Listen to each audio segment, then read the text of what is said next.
everybody, I am our Malini. This is your Malini Simple Grammar YouTube channel. நம்ம சேனல்ல voice grammatical topic பார்த்துட்டு இருக்கோம்.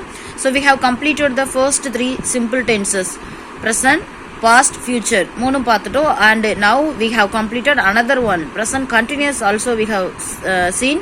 So next we are going to see the past continuous tense structure, sentence structure, transformation of the sentences from active to passive நம்ம பார்க்க போறோம். So in our today's class we are going to see that only, and before seeing the class as usual we are going to see the Tirukural with a proper explanation and then grammar. Okay, shall we see the Tirukural? தனக்குவமை இல்லாதான் தாழ் சேர்ந்தாருக்கு அல்லால் மனக்கவலை மாற்றல் அரிது. இதுதான் 7th one குறள். இந்த குறள்ல திருவள்ளுவர் என்ன சொல்றாங்கன்னா, அதாவது எப்பொழுதுமே நமக்கு கவலை வர்றது எதனாலனா, நம்ம நமக்கு ஈக்குவலான மனுஷங்கிட்ட பேசியே கவலை வந்துடுது. ஸோ நம்ம நமக்கு ஈக்குவல் இல்லாத கடவுளோட திருவடியை நம்ம நம்பி, கடவுளை நம்பி நம்ம நம்மளோட கஷ்டங்களை ஒப்படைச்சிட்டோம் அப்படின்னா நமக்கு மனக்கவலை அப்படிங்கிறது எதுவுமே இல்லாது இருக்கும் அப்படிங்கிறதா சொல்றாங்க. தனக்குவமை இல்லாதான் தாழ் சேர்ந்தார் கல்லால் மனக்கவலை மாற்றல் அரிது. ஸோ 7 குறள்ஸ் நம்ம பார்த்துட்டோம். So next we are going to see the past continuous sentence structure with explanation and also examples. Okay, so past continuous ஓட sentence structure பாருங்க. active voiceல பாத்தீங்கன்னா subject பக்கத்துல was or were, singularக்கு wasங்க, pluralக்கு were, V1 plus ing. V1 ing நாவே continuous தான். So was or were past be form because this is past continuous tense plus object or adjunct or complement. As usual நமக்கு remaining words அப்படியே எழுதிக்கிறோம், சரிங்களா? So passiveல பார்க்கும்போது object முன்னாடி வந்துடும். was being V3, இது singularக்கு, pluralக்கு were being V3, சரிங்களா? So agent by எழுதிக்கிறோம். And objective pronoun or naming word. சப்ஜெக்டில் நேமிங் வேர்டாக இருந்தால் நேமிங் வேர்டு நவுன் அப்படியே வந்துடும். ஒருவேளை சப்ஜெக்டில் சப்ஜெக்டிவ் அதாவது நவுனாகவும் ப்ரனவுனா ப்ரனவுனாகவும் நம்ம அப்படியே சேஞ்ச் பண்ணி எழுதுவோம். அந்த ப்ரனவுன் சேஞ்சஸ் நமக்கு தெரியும். ஸோ அவ்வளோதாங்க, ரிமைனிங் வேர்ட்ஸ் அப்படியே நம்ம எழுதிக்கிறோம், சரிங்களா? ஸோ இப்போ நம்ம பார்க்க போகிற எக்ஸாம்பிள்ஸை பாருங்கள். The first one, the boys were developing their spoken skill. The boys அப்படிங்கிறது சப்ஜெக்ட், இங்கே பார்த்தீங்கன்னா நவுனாக இருக்குது. ஸோ பாய்ஸ்ங்கிறது ப்ளூரலாக இருக்கிறதுனால வேர் டெவலப்பிங், வேர் யூஸ் பண்ணியிருக்காங்க. டெவலப்பிங் அந்த V1 ing அப்படி எழுதியிருக்கோம். ஸோ இது be form verb, past be form verb, ப்ளூரலுக்கு V1 ing இருக்குது, சரிங்களா? இங்கே what, they were developing what, their spoken skill. இது ஆப்ஜெக்ட், இதுதான் ஆப்ஜெக்ட், சரிங்களா? ஸோ இதை நம்ம ஆக்டிவ் ஸ்ட்ரக்சரில் நமக்கு கொடுத்துருக்காங்க. நம்ம ஸோ பேசிவ்ல எப்படி மாற்றலான்னு பார்த்தோம்னா, ஃபர்ஸ்ட் ஆப்ஜெக்டை கொண்டு வந்துடுறோம். their spoken skill. So only one skill. So நம்ம வேர் யூஸ் பண்ண மாட்டோம், அது ப்ளூரலுக்கு தான். So we have to use only was ing. So being ஆட் பண்ணுறோம். இந்த being common, present continuous or past continuous, whether it is or that. Okay, so this or that நம்ம பீயிங் காமனாக போட்டுக்குவோம். V1 ing காமன். இந்த வாஸ் ஆர் வேரும் அந்த ஆமிஸ் ஆர் இருந்தால் நம்ம கேர்ஃபுல்லாக பார்க்கணும். ஆமிஸ் ஆர் ப்ரெசண்ட்டுக்கு, வாஸ் ஆர் வேர் பாஸ்ட்டுக்கு. So being developed.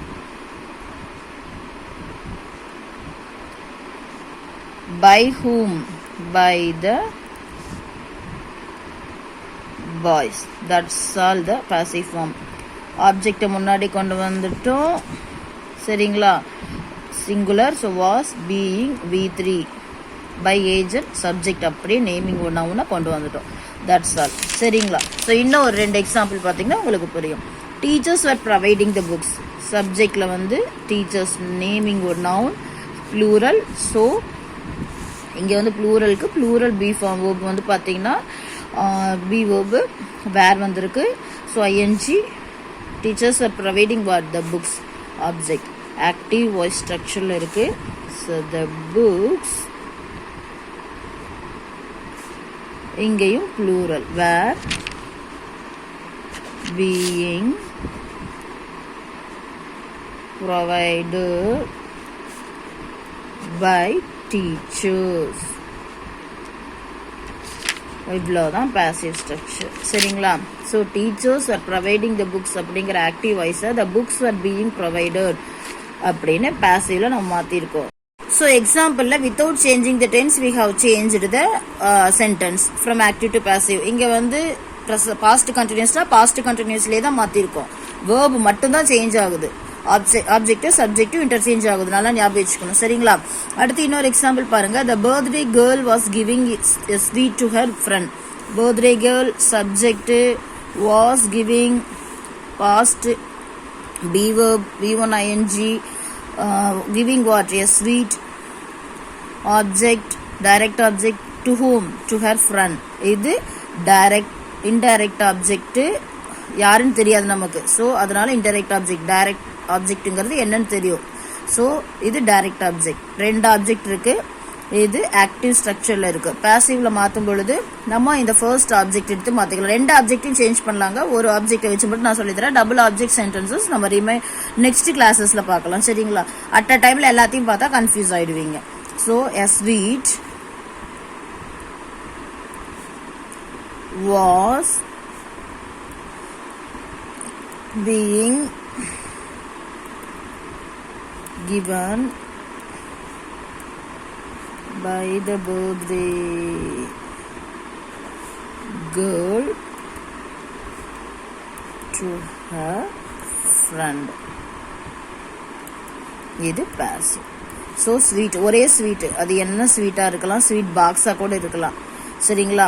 ஸ்வீட்ஸ் வந்துருந்ததுன்னா வேர் யூஸ் பண்ணிக்கலாம். சரிங்களா? ஒரு sweet. So was being given v3 verb agent subject object நவுனாவே வந்திருக்கு டு ஹர் ஃப்ரெண்ட். அந்த இன்டைரக்ட் ஆப்ஜெக்ட் அப்படியே எழுதிட்டோம். இதை வச்சு நம்ம எழுதலாம்.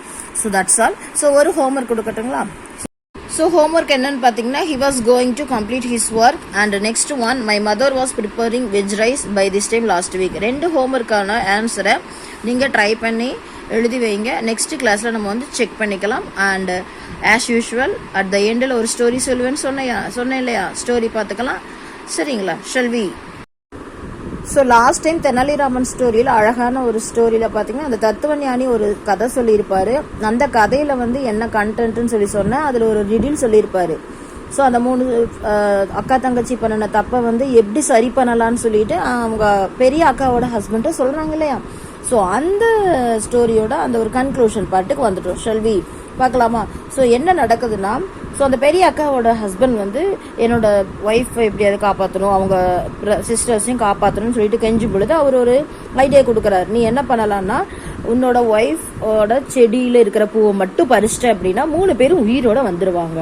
அப்படி இல்லைன்னா 3 பேருமே தப்பா மட்டும் நீ பறிச்சிட்டா என்ன நடக்கும்னா 3 பேரோட உயிருமே போயிடும். ஏன்னா கருகிடுவாங்க. கருகிட்டா என்ன ஆகும்? செடி வாடி போயிடுச்சுன்னா 3 பேருமே இறந்து மனுஷனா வரமாட்டாங்க. ஸோ இது உனக்கு ஓகேயான்னு சொல்லுங்காட்டியும் உடனே அவரு சரி நான் ட்ரை பண்றேன்னு சொல்லிட்டு எப்படியோ முட்டி மோதி மூளை குழப்பி என்ன பண்ணிடுறாரு, கரெக்டா அந்த செடியிலிருந்து பூ பறிச்சோடனே 3 பேரும் மனுஷங்களா மாறிடுறாங்க. உடனே ஆச்சரியம். அந்த இவரு துறவியும் பரவாயில்லன்னு சொல்லி நினைக்கிறாரு. தியானம் பண்ணிட்டு இருந்த அந்த முனிவரும் பரவாயில்லன்னு நினைச்சிட்டு இருக்கும் பொழுது சரின்னு சொல்லிட்டு 3 பேரும் சந்தோஷமா வந்து வழி அனுப்பி வச்சிடறாரு, மன்னிச்சிடறாரு. அவங்க 3 பேரும் மன்னிப்பும் கேட்டுட்டு இனிமேல் இப்படி பண்ண மாட்டோம் யாருக்கிட்டையும் சொல்லிட்டு போயிடுறாங்க. அடுத்து என்னன்னு பாத்தீங்கன்னா, ஸ்டோரி சொல்லிட்டு இருந்த தத்துவஞானி, இதுதான் நான் வந்து ஸ்டோரியில சொன்ன அந்த ஒரு கதை. அந்த கதையோட கன்க்ளூஷன்ல எப்படி கண்டுபிடிச்சாங்கிறதா என்னோட கேள்வி. ஸோ எப்படி கண்டுபிடிச்சாங்கன்னு உங்களால் சொல்ல முடியுமாங்காட்டி யாருக்குமே தெரியல. கதையில் இருந்த அந்த ஒரு ரிடிலோட ஆன்சர் நம்ம தெனாலிராமன் வாட்ச் பண்ணிட்டே இருக்காரு அங்கே நின்று ஓரமா. மற்ற யாருமே தெரியாதங்காட்டி அரசர் நினைச்சிட்டார், போச்சு நம்ம வந்து போய் என்ன பண்ணணும், இவரோட காலில் விட விழுகணும் போல அப்படின்னு ரொம்ப வந்து ஃபீல் பண்ணிட்டு இருக்கும் பொழுது அங்கிருந்து தெய்வீக குரல் மாதிரி தெனாலிராமன் என்னால சொல்ல முடியும்னு சொல்லி வர்றாரு. வந்த உடனே வாடா முருகர் மாதிரி வந்துட்டு காப்பாத்துறதுக்குன்னு சொல்லிட்டு அரசர் வேண்டிக்கிட்டே வாங்க வாங்கன்னு சொல்லி கூப்பிட்டு என்ன பண்றாருன்னா சொல்லுங்காட்டியும் எதனால வந்து அந்த செடி கண்டுபிடிச்சாருன்னா, அன்னைக்கு நைட்டு மழை பெஞ்சிருந்தது. மழை பெஞ்சிட்டு இருந்த பொழுது இந்த 2 செடி இருந்தது இங்க சோலையில. மழை பெஞ்ச நைட்ல அந்த செடி மேல தண்ணி இருந்தது. ஆனா இந்த அக்கா செடி மட்டும் வீட்டுக்கு போயிட்டு திரும்பி வந்ததுனால தண்ணி இல்லை. ஸோ அந்த தண்ணி இருந்ததை வச்சுதான் கண்டுபிடிச்சாரு. மழை தண்ணி இந்த செடியில இல்லை, அந்த 2 செடியில இருந்தது அப்படிங்கிறது சொல்லங்காட்டியும் சடனா வந்து அந்த தத்துவஞானி பரவாயில்ல இவ்வளோ டேலண்டா இருக்காருன்னு சொல்லிட்டு தன்னோட தப்பை உணர்ந்து பரவாயில்ல நான் என்னோட தோல்வி ஒப்புக்கிறாரு. உடனே வந்து அரசர் மற்றவங்க எல்லாரோட காலையும் நீங்க விழுந்து மன்னிப்பு கேளுங்க அப்படின்னு சொல்லங்காட்டியும் இல்ல தெனாலிராமன் என்ன சொல்றாரு, இல்ல பரவாயில்ல, அவர் எவ்வளவு பெரிய தத்துவஞானி, அவர் எல்லார் காலிலும் விழ வேண்டாம், எல்லாருடைய சார்பா மன்னரோட காலில் விழுந்து மன்னிப்பு கேட்கட்டும்னு சொல்லிட்டு சொல்லங்காட்டியும் மன்னரும் அதை அக்செப்ட் பண்ணிக்கிறாரு. அட் த சேம் டைம் தெனாலிராமனுக்கு நிறைய பரிசுகளை கொடுத்து, நீ வந்து நல்ல புத்திசாலித்தனமா இருக்க, உனக்கு என்ன வேணுங்காட்டியும் நிறைய தங்கம் வைடூரியம் கொடுத்து, அரசரே நான் உங்ககிட்டயே இருக்கிற மாதிரி விகடகவி பரிசு பதவி வேணும் அப்படிங்காட்டியும் சரின்னு அக்செப்ட் பண்ணி அவரோட அந்த புத்திசாலித்தனத்தை மெச்சுறாரு. என்னதான் அரச குருக்கு வந்து பொறாமை இருந்தாலும் பரவாயில்ல, நம்மளை காப்பாத்திட்டாருங்கிற அந்த ஒரு நிறைவு இருந்தது, மன நிறைவு. ஸோ எந்த இடத்துலையும் நம்ம புத்திசாலித்தனமாக யோசிச்சோம்னா நம்ம லைஃப்பில் நம்ம வந்து எல்லாத்தையும் கடந்து போயிடலாம் அப்படிங்கிறத இந்த ஸ்டோரியில் சொல்லியிருக்காங்க. அட் த சேம் டைம் எவ்வளோ புத்திசாலியாக இருந்தாங்கிறதுனா இவ்வளோ வந்து யோசிக்க முடிஞ்சது. ஸோ நம்ம நிறைய புத்தகங்கள் படிக்கிறது மூலமாகவும் நிறைய நல்ல விஷயங்களை வந்து கேட்கறது மூலமாகவும் நம்மளோட அறிவாற்றலை பெருக்கிக்க முடியுங்கிறதான் இந்த ஸ்டோரியில், தெனாலிராமன் ஸ்டோரியில் சொல்கிறது. அட் த சேம் டைம் நமக்கு ஹெட் வெயிட், தலக்கணை என்றைக்குமே இருக்கக்கூடாது, தலக்கணை இருந்தால் கண்டிப்பாக அதை அடியோடு அழிச்சிருங்கிறதையும் நமக்கு தெனாலிராமன் ஸ்டோரியில் அந்த தத்துவஞானி மூலமாக புரிய வச்சிருக்காங்க. So that's all the today's class. So I think you have understood well.